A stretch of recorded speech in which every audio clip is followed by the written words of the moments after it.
कहते हैं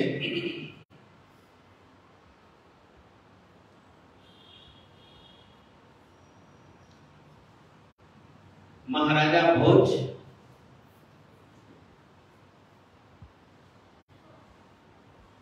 विद्वानों का आदर किया करते, सरस्वती पुत्रों का हमेशा आदर सत्कार बहुमान किया करते थे।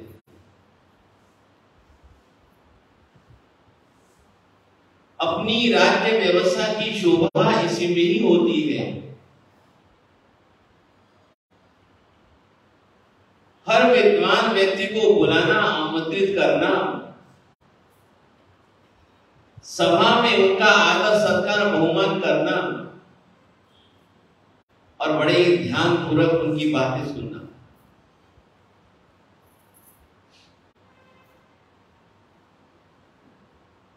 लक्ष्मी की भी उनके ऊपर पूर्ण कृपा थी।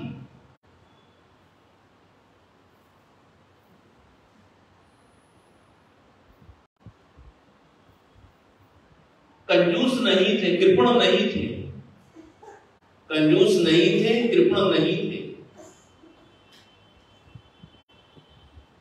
अपने मुक्त हाथों से खूब दान किया करते थे। जो भी आता उसी को कुछ ना कुछ देकर के ही भेजते थे। लक्ष्मी की भी पूर्ण कृपा है तो सरस्वती की भी पूर्ण कृपा है।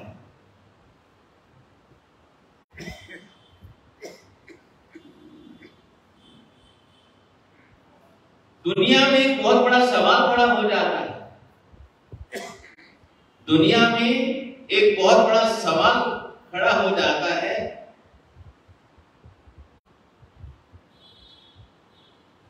पूछने वाले लक्ष्मी जी से पूछते हैं, पूछने वाले लक्ष्मी जी से पूछते हैं कि क्या बात है जो दुनिया में सबसे ज्यादा कृपण लोग हैं, आप उन्हीं के पास में ही रहना क्यों पसंद करती हैं? जो आपको उदार है, जो आपको कंजूस नहीं है जिंदगी में, आप उनके पास तो कम रहती हो, लेकिन जो सबसे ज्यादा कंजूस आदमी होते हैं, आप उन्हीं के पास में रहना क्यों पसंद करती हो? लक्ष्मी जी कहते हैं कि वही लोग मुझे प्यार से रखते हैं और जो दूसरे लोग होते हैं वह तो मुझे घर से निकालने की करते हैं। जहां लोग निकालते हैं मैं वहां नहीं जाती हूं, जहां लोग मुझे रखते हैं मैं वहीं जाती हूं।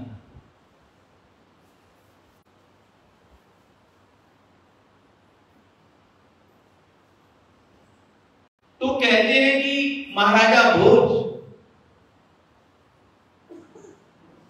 बड़े ही उदार थे, लेकिन दुनिया का यह भी एक नियम है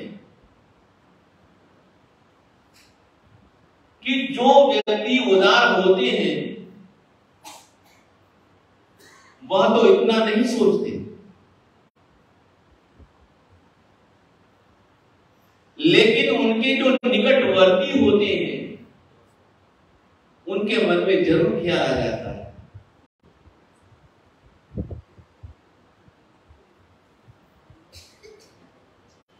ये सोचने लग जाते हैं कि एक नए दिन जिस प्रकार से ये महाराजा लुटा रहे हैं, दे रहे हैं, एक ना एक दिन तो सब कुछ समाप्त हो जाएगा।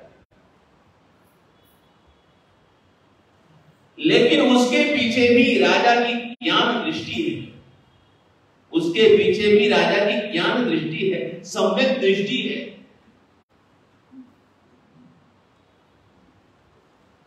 तो मंत्री ने राजा को सीधा कहने की तो हिम्मत नहीं हुई।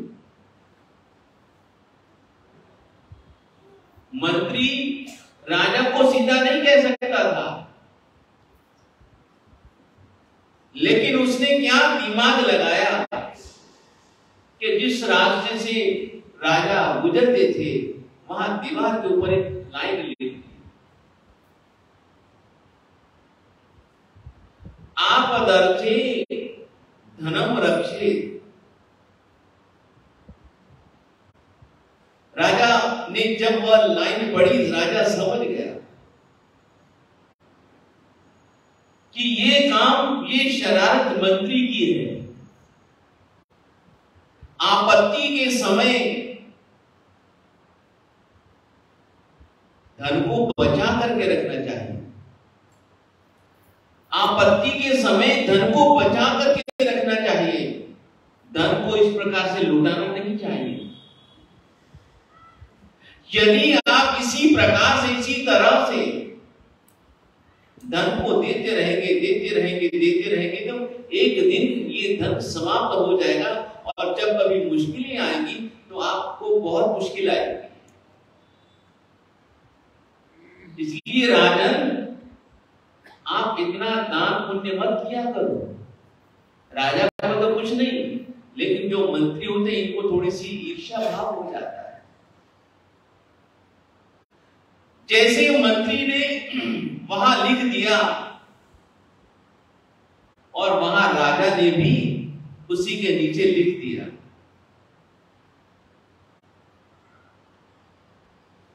राजा ने लिखा, जिनके ऊपर पुण्य की, लक्ष्मी की कृपा होती है, जिनके ऊपर लक्ष्मी की, पुण्य की कृपा होती है, उनको कभी भी संकट का दिन देखना नहीं पड़ता।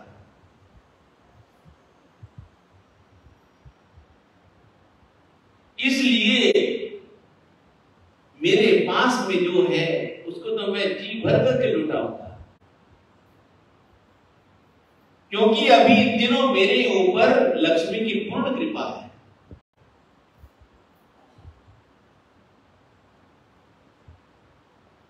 देते हैं तो मिलता है, देते हैं तो मिलता है, नहीं देंगे तो मिलेगा नहीं। फिर मंत्री ने फिर उसी लाइन के नीचे यह बात लिख दी, कभी ऐसे समय आए जिंदगी में, कभी ऐसा समय, कभी ऐसा क्षण आ जाए, पल आ जाए, तब आप क्या करोगे? अरे गरीबी में तो अपने भी पराये हो जाते हैं, कोई मदद के लिए नहीं आता है।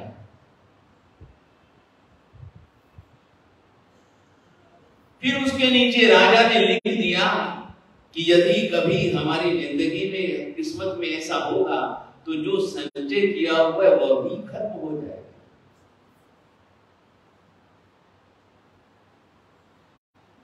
इसलिए जो संचित किया हुआ है उसी तो देने में ही लव है। देंगे तो हमें जरूर मिलेगा। इसलिए महाराजा भोज कहते हैं कि यदि हमारा भाग्य विपरीत हो जाएगा,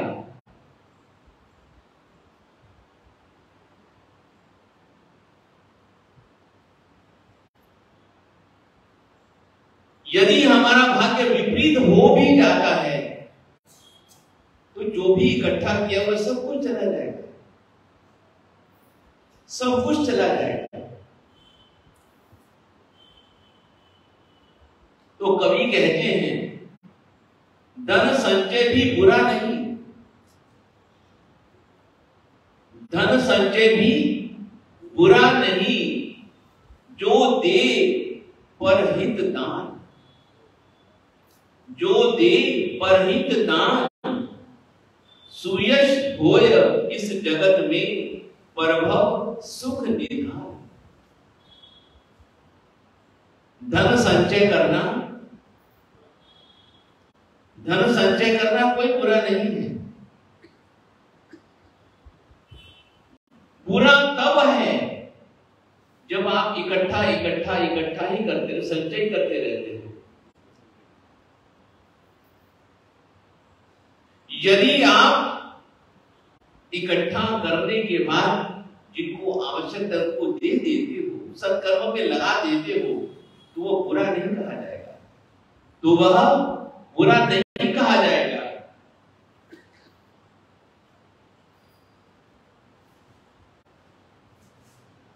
उससे आपका क्या होगा? यश फैलेगा, उससे आपका यश फैलेगा और आपको परभव में भी सुख मिलेगा, आपको परभव में भी सुख मिलेगा। इसलिए धन संचय कोई खराब बात नहीं है, हमारा पुण्य है, हमें धन मिल रहा है तो हम अच्छे कर्मों में, सत्कर्म में लगाएंगे तो ही हमारा यश फैलेगा,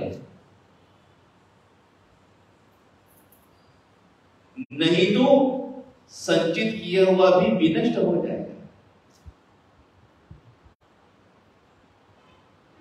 और हमेशा इस बात को याद रखिएगा, हमेशा इस बात को याद रखिएगा, जड़ है तो नर है।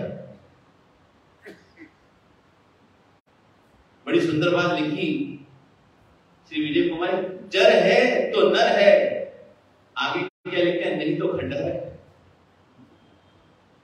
क्यों मगर जी साहब?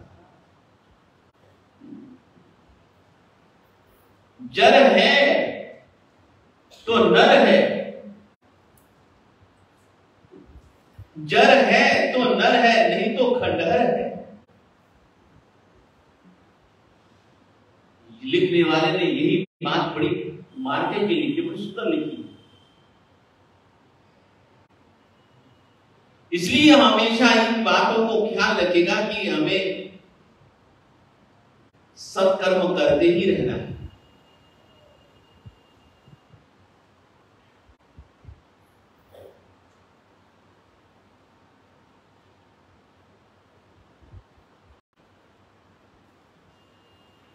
और फिर महापुरुष कहते हैं कुछ चीजें जिंदगी में हर किसी के जीवन में स्थिर नहीं, हर किसी के जीवन में स्थिर नहीं है। चल वैभव संपत सुचल, जो वैभव है ये कभी भी स्थिर नहीं, जो वैभव है कभी भी स्थिर नहीं है। संपत्ति स्थिर नहीं, संपत्ति स्थिर नहीं। यौवन स्थिर नहीं, देह स्थिर नहीं। यानी कि ये चार चीजें महापुरुषों ने बताई, चार चीजें महापुरुषों ने बताई। चल वैभव संपत सुचल, वैभव स्थिर नहीं रहता है, कहीं पे भी देख लो। और विशेष रूप से हिंदुस्तान में देख लो, बाहर की तो हमको पता नहीं। इतने बड़े बड़े जो हिंदुस्तान में किले दिखाई देते हैं शिव मंगल चंद, ये सब खंडहर पड़े हुए हैं। नित्य भावना नित्य भावना है।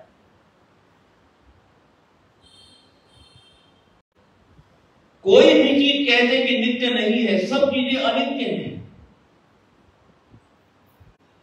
कहीं पे भी देख लो,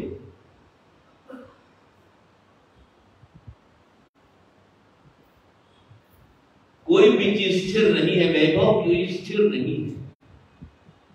संपत्ति संपदा कोई कहते हैं कि स्थिर नहीं है।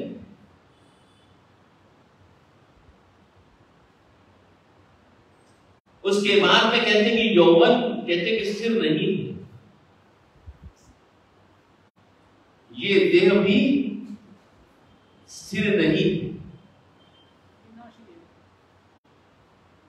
इसलिए अगली पंक्ति में महापुरुष कहते हैं, चला चली के खेल में, चला चली के खेल में भला भली कर ले।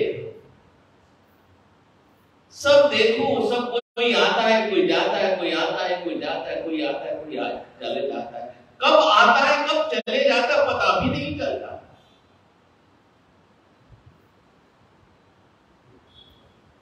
कब आता है कब चले जाता है पता भी नहीं चलता।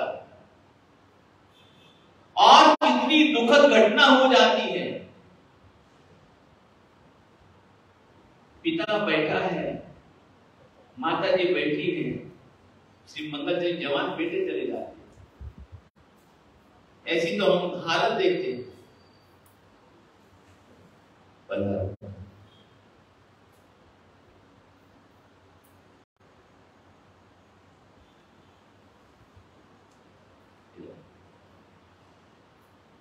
माता जी बैठी हैं, पिताजी बैठे हुए हैं, और उनके सामने यदि पुत्र चला जाए या पुत्री चली जाए, बेटी चली जाए, बेटा चला जाए, तो उन लोगों के ऊपर क्या बीतती होगी।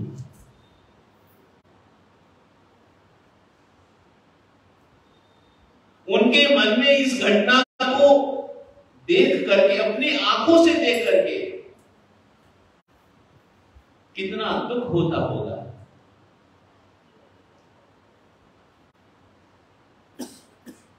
कई लोगों को तो इसी अवस्था से मेरा किया जाता है,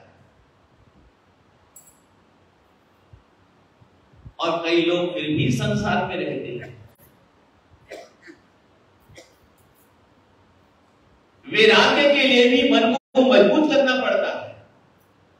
इतना सरल, इतना आसान नहीं है।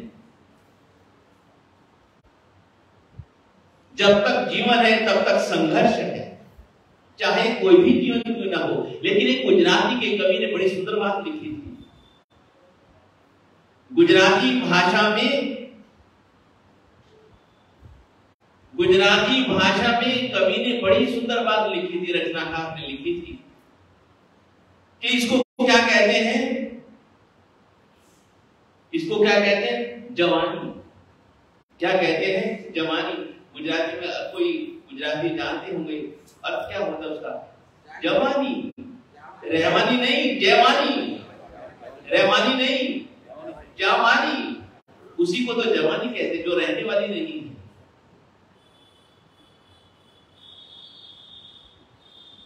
रहमानी नहीं, रहने वाली नहीं है। और महापुरुष तो कहते हैं कि जवानी की तुम बात करते हो तो सारा जीवन ही अस्थिर। क्यों मगर सारा जीवन ही अस्थिर है, कोई स्थिर नहीं है। न बचपन हमारा स्थिर था, न जवानी हमारी स्थिर है, न बुढ़ापा हमारा स्थिर है। कोई भी चीज हमारी स्थिर नहीं। लेकिन कवि की कल्पना है जवानी यानी कि जाने वाली है। लेकिन भगवान तो एक ही बात कहते, जवानी को भी यदि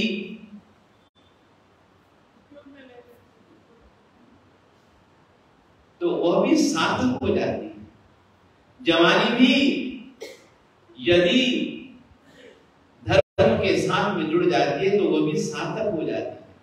क्योंकि भगवान क्या कहते हैं श्री मंगल जी, युवा अवस्था में ही जब तक हमारे शरीर में तब तक हमें धर्म आराधना साधना कर लेनी चाहिए। बुढ़ापा किसने देखा, बुढ़ापा किसने देखा।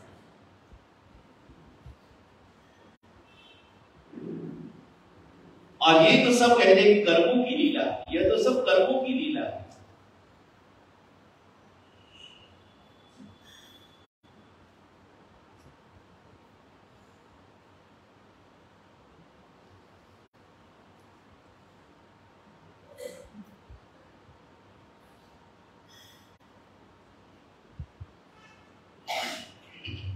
कभी आपने, शायद आप लोग सुनते भी रहते हैं, और कई लोगों ने शायद पढ़ा भी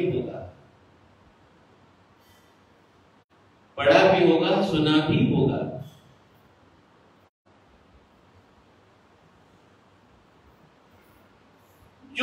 हमारी उज्जैनी नगरी थी, बड़े ही सुखी संपन्न लोग रहते थे। जो हमारी उज्जैनी नगरी थी, बड़े ही सुखी संपन्न लोग रहते थे।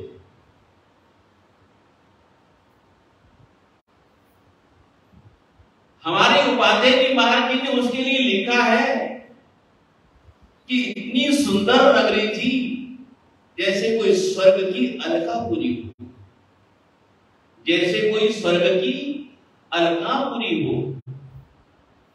जैसे हमेशा स्वर्ग में सुख रहता है, उसी प्रकार से हमारी उस नगरी में भी कभी दुख नहीं था, किसी को भी दुख नहीं था।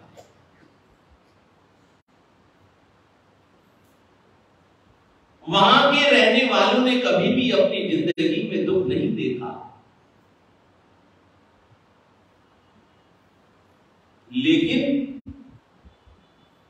लेकिन उन लोगों को भी हमारे उपाध्याय जी ने सब कुछ दिखा दिया, सब कुछ दिखा दिया कि आप हमेशा सुख में डूबे मत रहो। ये सुख आपका कोई चिरस्थायी नहीं है, एक ना एक दिन समाप्त हो जाने वाला है। इसलिए बड़ी सुंदर हमारे उपाध्याय श्री विनय विनय महाराज जी ने पहले 25 साल पहले यही ग्रंथ मिला था, यही मिला था। 25 साल पहले इसी से मेरा परिवर्तन हुआ है। तो इतनी सुंदर लाइनें लिखी हैं, हालांकि काफी समय से यह अभ्यास नहीं रहा, आपने केवल जिक्र किया था सांस्कृतिक अर्थ का, लेकिन इतनी सुंदर बात मैंने लिखी कि उनको भी हमारे उपाध्याय जी ने ये समझा दिया, ये बता दिया कि ये तुम्हारा सुख, ये तुम्हारा वैभव स्थिर नहीं है, ये सब कर्मों की लीला है। अब आप देख लो तुम्हारे कैसे कर्म है, तुम्हारे कैसे कर्म है और इनके कैसे कर्म है, तुम्हारे कैसे कर्म है और इन लोगों के कैसे कर्म है। और ये तुम्हारे नगर में क्या आ रही है, बारात आ रही है। तुम्हारे नगर में क्या आ रही है, ये बारात आ रही है। बारात किसकी है, उम्बर राणा की। बारात किसकी है, उम्बर राणा की। देख लो, तुम अपने कर्म भी देख लो और इनके कर्म भी देख लो। थोड़ी सुंदर लाइनें हैं।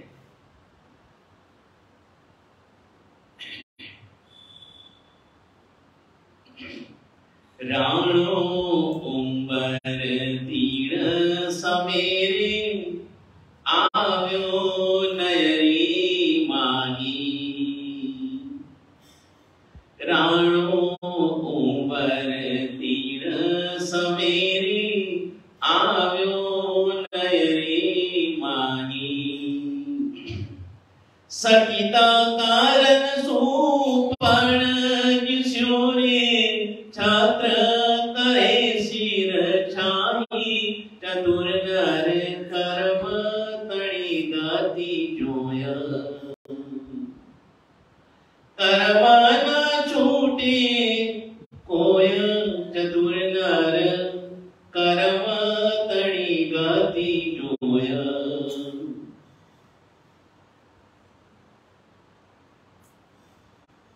वह भी राजा था, राजकुमार था, राजपुत्र था। उम्बर राणा भी बहुत बड़े समृद्ध राजा, राजघराने में उसका जन्म हुआ था, कोई कमी नहीं थी।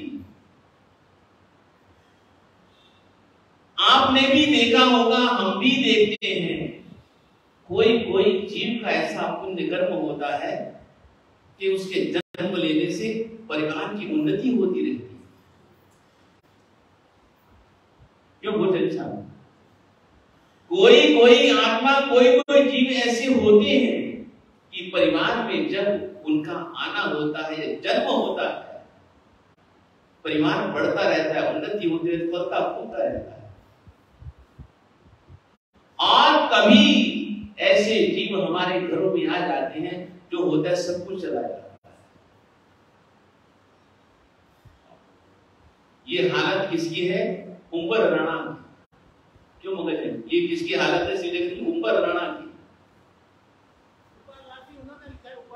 उपाध्याय जी ने।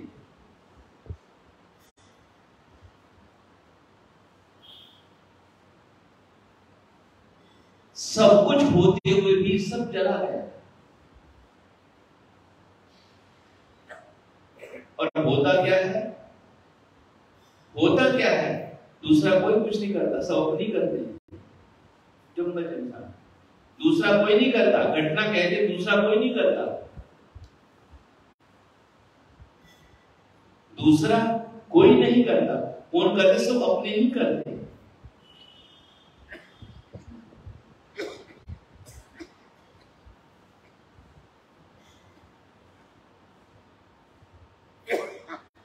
ये हमेशा याद रखिएगा, दूसरा कोई नहीं करता, दूसरा कोई नहीं करता।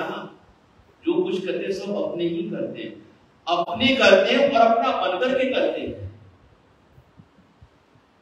अपने ही करते हैं और अपना मन करके करते हैं। इसलिए बहुत सी जगह पर लिखा हुआ है, अपनों से सावधान बाकी चिंता वाली बात नहीं। घर का विधि लकड़ है, यानी कि अपनों से सावधान बाकी सब ठीक है, बाकी से डरने की बात नहीं है। ये मैं नहीं कहता, महापुरुष कहते हैं, देखते भी। तो बड़ी सोच समझ करके दुनिया में ये बात लिखी है, बड़ी सोच समझ के ये बात महापुरुषों ने लिखी है। रिश्तेदारों को दिए रुपए अगर उधार, रिश्तेदारों को दिए रुपए अगर उधार, तो समझो दुश्मन बने अब वे रिश्तेदार।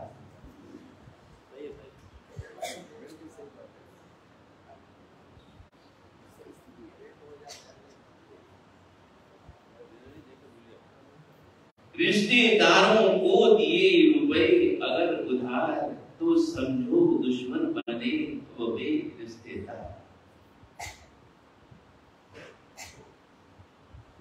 महापुरुषों ने अपनी इन पंक्तियों में बड़े बड़े अनुभव लिखे हुए हैं,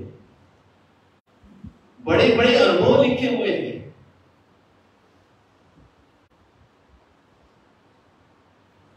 लेकिन घटना बड़ी प्यारी, घटना बड़ी प्यारी है। और हमारी जैन परंपरा में जितनी भी घटनाएं हैं, अच्छा या बुरा, पिछले जन्मों से जुड़ी।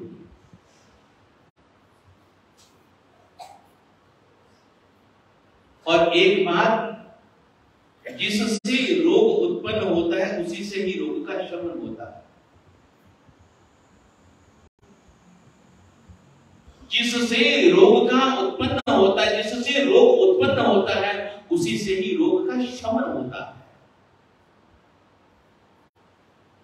पूर्व जन्म में उसने मुनियों को खूब सताया,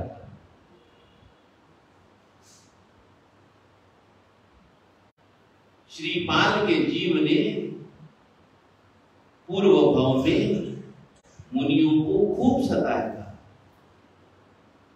आप कल्पना नहीं कर सकते, ऐसे ऐसे उसने दिमाग से पता नहीं क्या क्या निकाल रखा था। खूब सताया, खूब सताया, खूब सताया।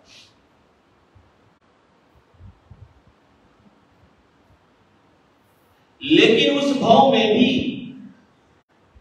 जो उसकी धर्मपत्नी थी, उसने हमेशा उसको बचाया, समझाया, शिक्षा दी, प्रेरणा दी कि ऐसा नहीं करना चाहिए था, ऐसा नहीं करना चाहिए था। ये आपने जिंदगी में बड़ी भारी गलती की है। उन्होंने आपका क्या बिगाड़ा था? उन्होंने आपका क्या बिगाड़ा था?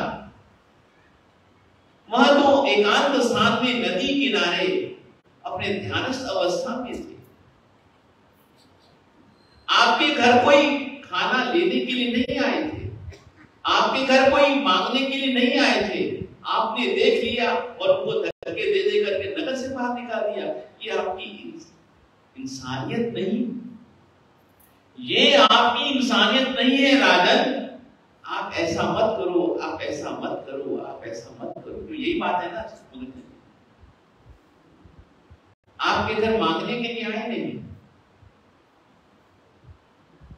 आपको कुछ कहा नहीं, आप झरोखे में बैठे हुए थे, आपने उनको जाते हुए देख लिया और आपने उनको नौकरों से धक्के दे दे करके नगर से बाहर निकाल दिया। राजन, ये कर्म आपका अच्छा नहीं है, आपको इसका परिणाम भोगना पड़ेगा। इसी प्रकार से एक दिन संत महात्मा नदी किनारे ध्यानस्थ अवस्था में बैठे हुए थे, कायसरक मुद्रा में थे और आपने उनके आपके पास में जो नौकर थे, सेवक थे, उनसे पकड़ पकड़ के नदी में आपने डुबकियां लगा दी। राजन, ये कर्म आपके भोगने पड़ेंगे। और फिर बात पता क्या होती है, पता नहीं ये दुनिया का ही नियम है, मालूम नहीं, ये पता नहीं क्या दुनिया का ही नियम है कि राकेश कुमार सबसे बात तो छुपा लेते लेकिन धर्मपत्नी से बात नहीं छुपाते। क्यों मंगल जी साहब? सबसे बात छुपा लेते हैं लेकिन धर्मपत्नी से बात नहीं छुपाते। अपने मुंह से अपनी ही प्रशंसा, अपने मुंह से अपनी ही प्रशंसा, तो फिर तो कर्म तो बांधेगा ही, कर्म तो भोगने ही पड़ेंगे।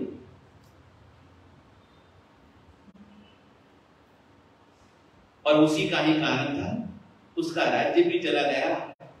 जन्म लेते ही पिता की मृत्यु हो गई।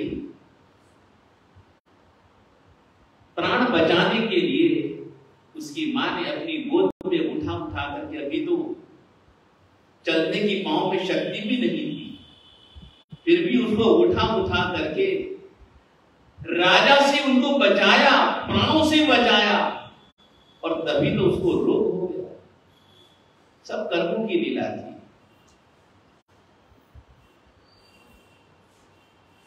पिछले भाव में करते हैं तो इस भाव में उदय में आते हैं, पिछले भाव में करते हैं तो इस भाव में उदय में आते हैं। इसलिए हमेशा उनके परिवार की भी यही हालत हो चुकी थी। सब कर्मों की लीला, सब कर्मों की लीला। तो एक मुनि महाराज का प्रसंग पढ़ रहा था, एक मुनि राज का प्रसंग पढ़ रहा था।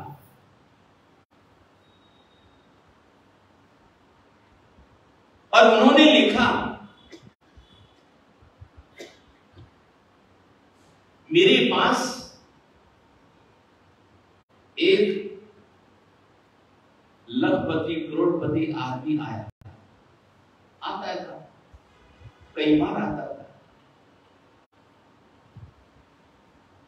हमेशा तो उसका चेहरा प्रसन्न रहता था, हमेशा तो उसका चेहरा प्रसन्न रहता था, लेकिन आज मालूम नहीं उसका चेहरा उतरा हुआ था। उसका चेहरा उतरा हुआ था। तो स्वाभाविक मैंने उसको पूछा कि क्या बात है, आज आप इतने उदास क्यों हैं, इतने परेशान क्यों हैं? उसने कहा, महाराज क्या बताऊं, कहने जैसी बात नहीं। मेरी जेब में एक 100 का नोट था, मेरी जेब में एक 100 का नोट था, और रास्ते में आते हुए पता नहीं कहां गिर गया।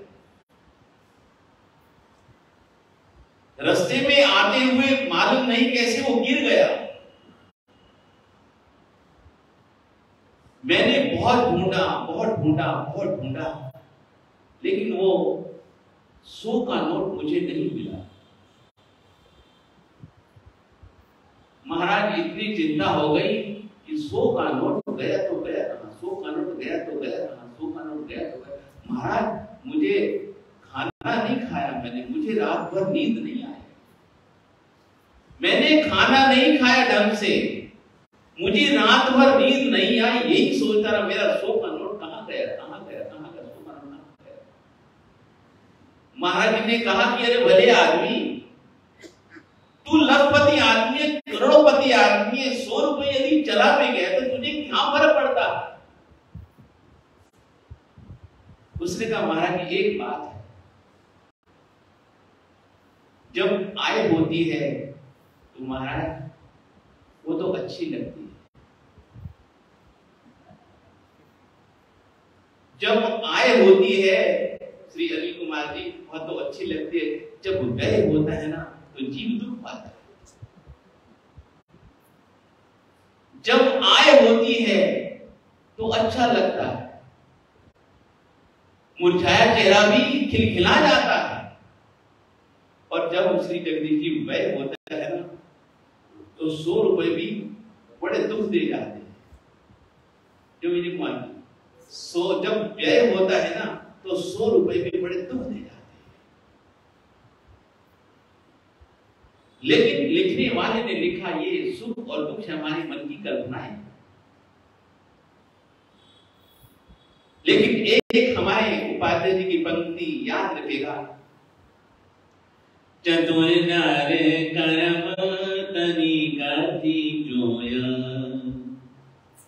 कर्मे सुख दुख होया, चतुर नर कर्मा न छूटे मोया, रे प्राणी कर्म तड़ी गति जोया, चतुर नर कर्म तड़ी गति जोया।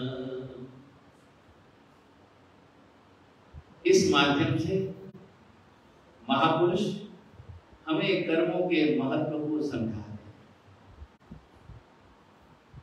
कर्मों के महत्व को ही नहीं, बाकी कहूं तो जैन धर्म को या जैन सिद्धांतों को समझा रहे, मनुष्य धर्म की महत्ता को समझाते हैं। हर पल पल में इस प्रकार की सत प्रेरणाएं देते हैं कि जिससे कि इंसान समझदारी से अपने जीवन को और उन्नत बना सके।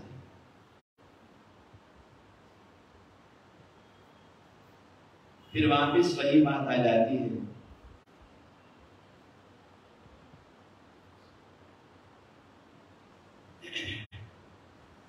बड़ी सुंदर लाइनें हैं।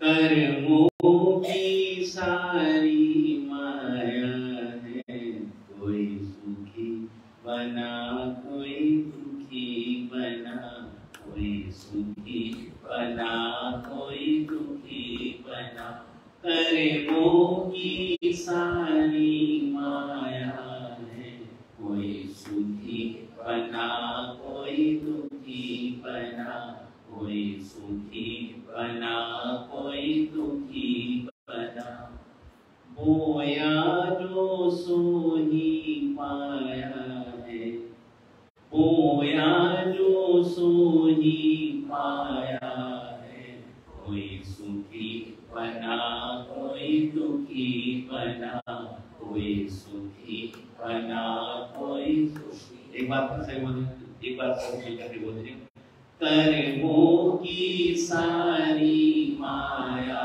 है, कर्मों की सारी माया है, कोई सुखी बना कोई दुखी बना, कोई सुखी बना कोई दुखी बना, बोया जो सो ही पाया है, बोया जो सो ही पाया है, कोई सुखी बना कोई दुखी बना, कोई कोई सुखी बना, कोई दुखी बना, कोई सुखी बना, कोई दुखी बना। सभी आराधक श्रोतागण, सभी सुख साधना में हैं।